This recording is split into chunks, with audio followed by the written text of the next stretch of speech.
Hey all, my name is Paul Borosky and I am the owner of Quality Business Plan, and what I'd like to do today is introduce y'all to some tips and tricks on how to write an HVAC contractor business plan. So without further ado, let's go ahead and dive right into it.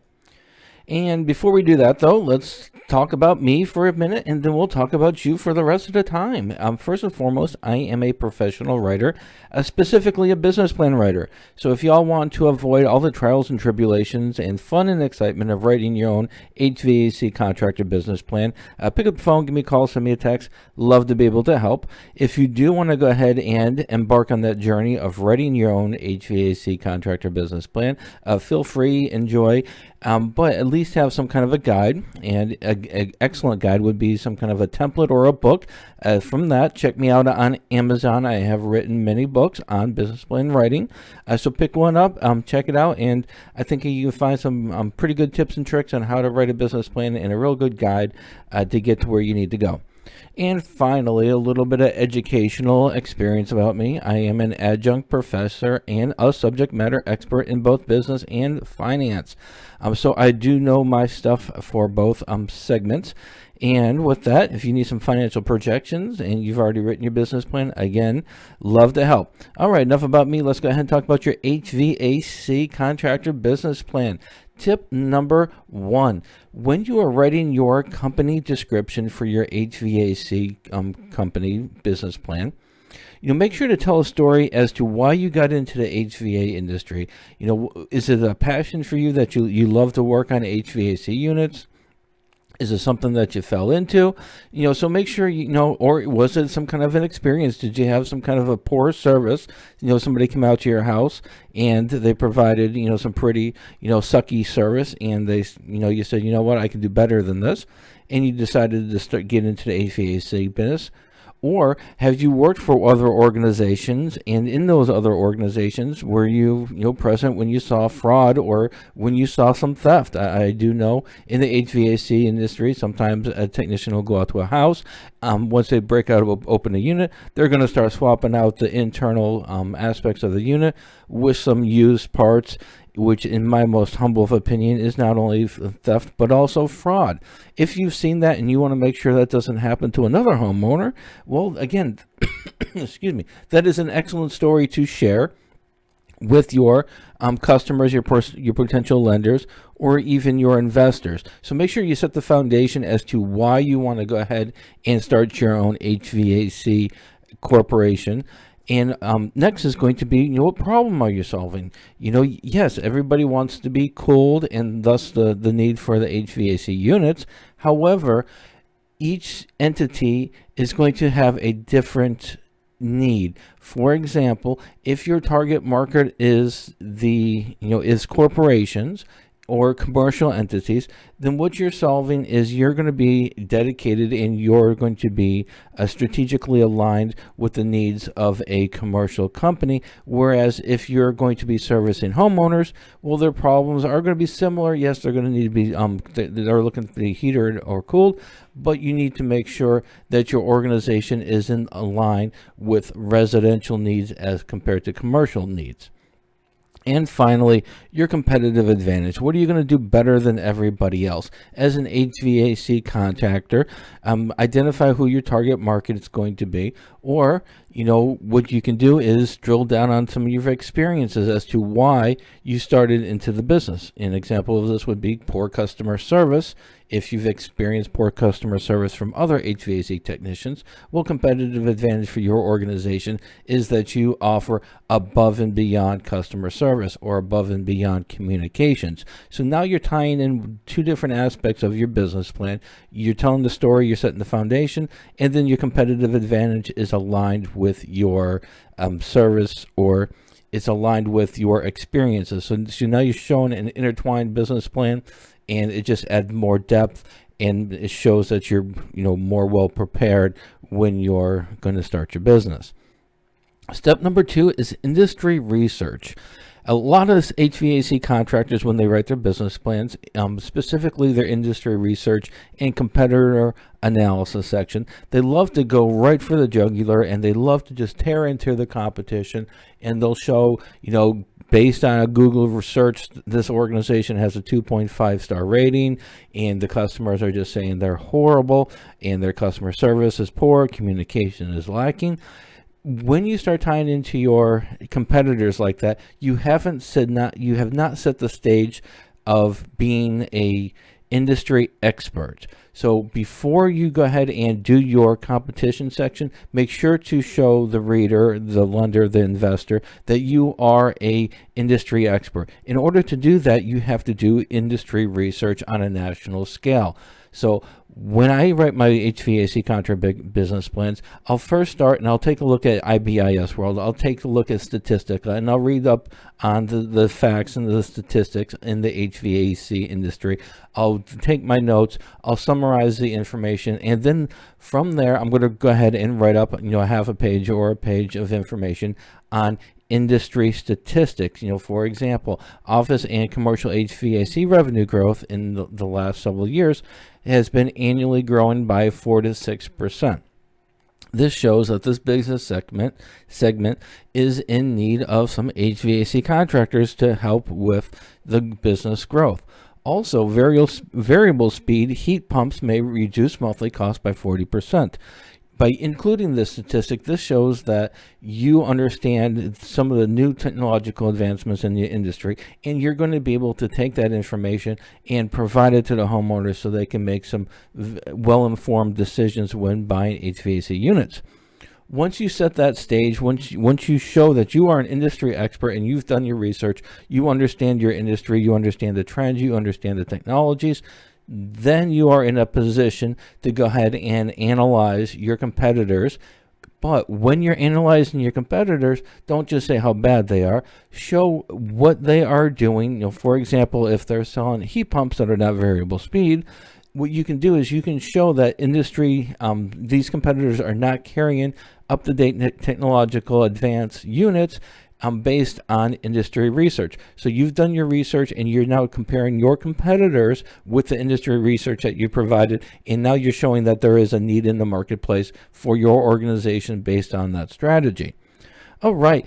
And finally, once you go ahead and do your national industry research, then you can go ahead and do your competitor research, and again, show that you are coming from a position of knowledge and authority when analyzing that segment of your business plan.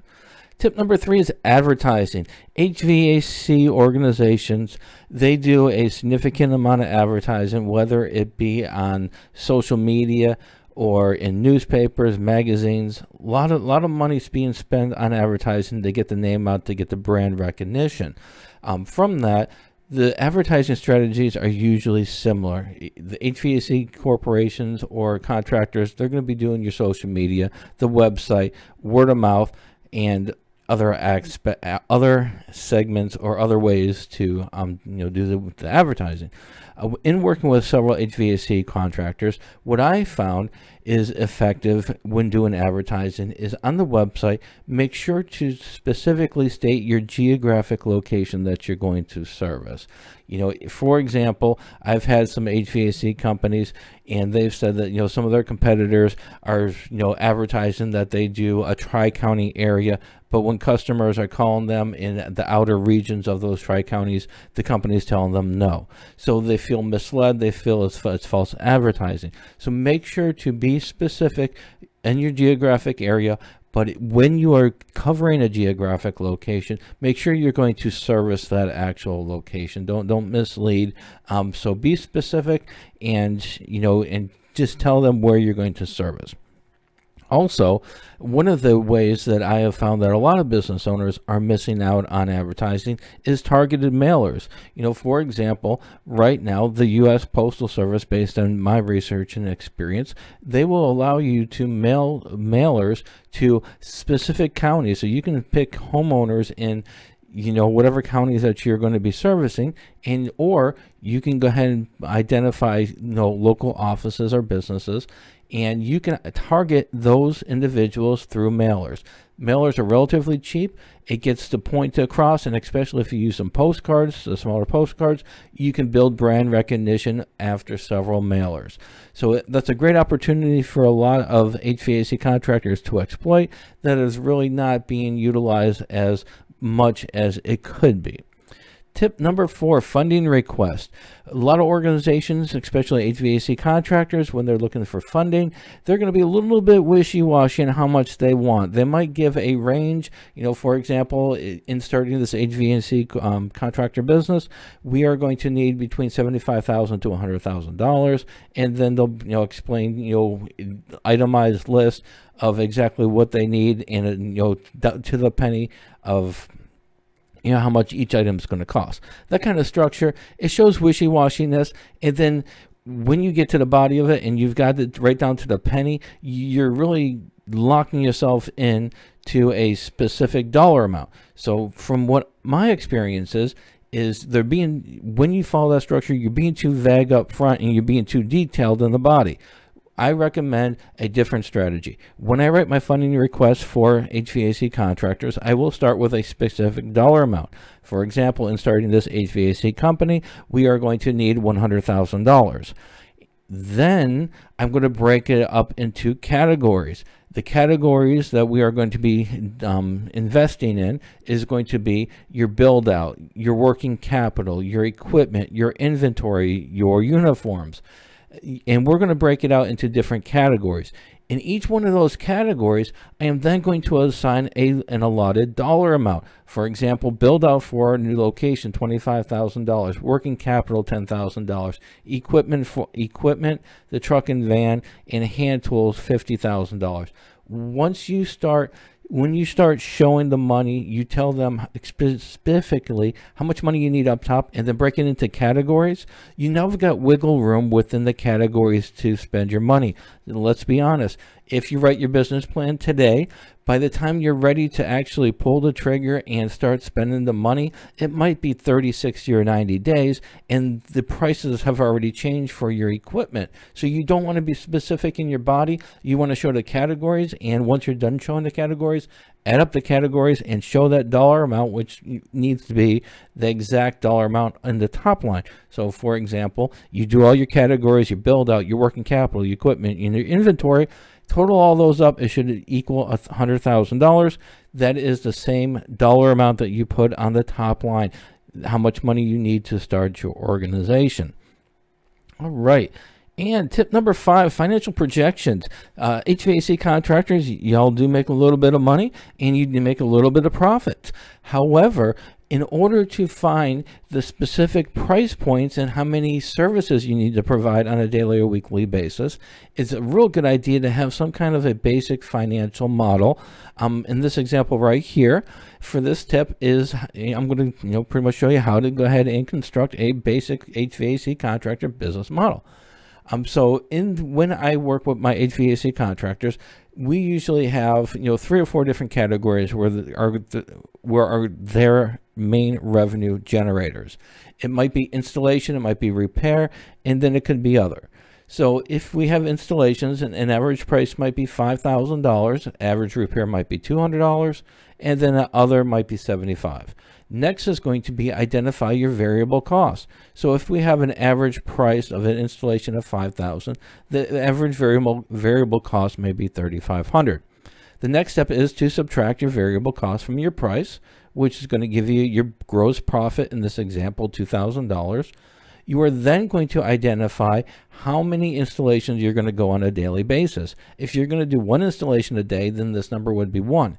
If you do 1 installation every 2 days or every 4 days, then you're going to go into fractions. That's what I've done with this example. So this means that every 4 days you are going to complete 1 installation, which is a 0.25.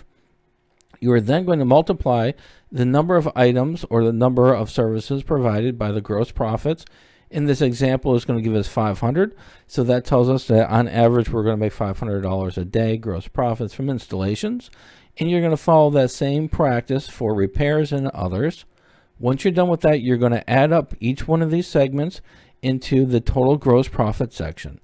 Next, you're going to take your total gross profits daily and multiply them by however many days you're going to be working in a month. In this example, 30. And once you do that, that's going to give you gross monthly profits. Next thing we need to do is figure out some of monthly fixed cost.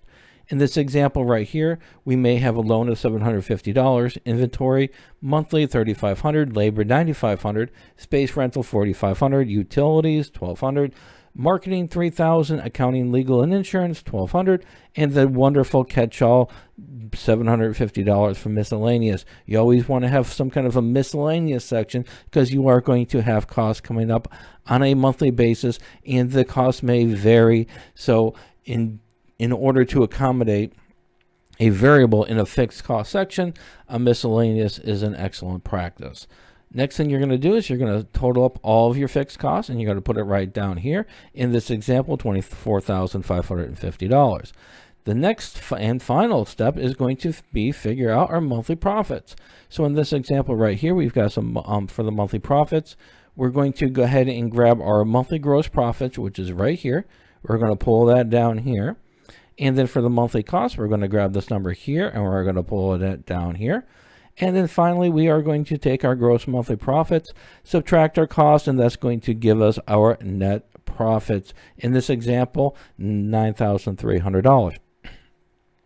Once you get this financial model all set up, now what you can do is you can start changing around your installation price. You might be able to change around your number of items sold. You might be able to change your variable costs for your repairs. As you change these numbers up here, your monthly profits are going to change and reflect your profits based on your new calculations. So it's a handy little tool right here. It doesn't take long to create. All right, and finally, in summary, follow a proven format when you are doing your HVAC contractor business plan. If you start with a blank screen, you might have that blank screen for many minutes, hours, days, or weeks. You really don't want to get into that position, so don't do it. The best strategy, from what I've found, is to go out and find a format that is, it's going to work for you. You might be able to go to SBA website, get some kind of a business plan template. So there's a lot of business plan templates out there that you can use, and when you use those templates, it's going to give you some prompts. It might give you some questions to ask yourself when you're doing the writing process. So it's a lot easier to work off of a template as compared to staring at a blank screen. Even better, use some kind of HVAC contractor specific business plan template. That's possible as well. I'm personally working on one of those. If you need one, contact me. I'd love to help. Next is going to be the start of the show. Make sure the star of the show is your business. Some entrepreneurs, HVAC business owners, they like to talk about them and keep talking about themselves and talking about themselves and talking about themselves. And, as a child, they've always wanted to do HVAC and so on. You don't want the star of the show to be you. Yes, we're going to talk about you in the business owner section. We may also introduce some of your thoughts and ideas in the, introductory segment, where your passion or your vision is for your business. But everything else needs to be about your business in your business plan. So don't fall into the trap of, making it all about you and your experiences and your education. Don't make it all about you. Make it about the business. And when you're able to stay focused on the business when writing your business plan, it's going to show that you have an in-depth understanding of most of the aspects of your business. And that's really what you're trying to convey through the business plan. Not how great you are, but how great your business is going to be, or how great your business is. Finally, contact me for help. If you need a little bit of help writing your business plan, call me. If you need a little bit of help with your financial projections, send me a text. If you need some help with some strategies for your HVAC contracting business, again, pick up the phone, give me a call. Don't be a stranger.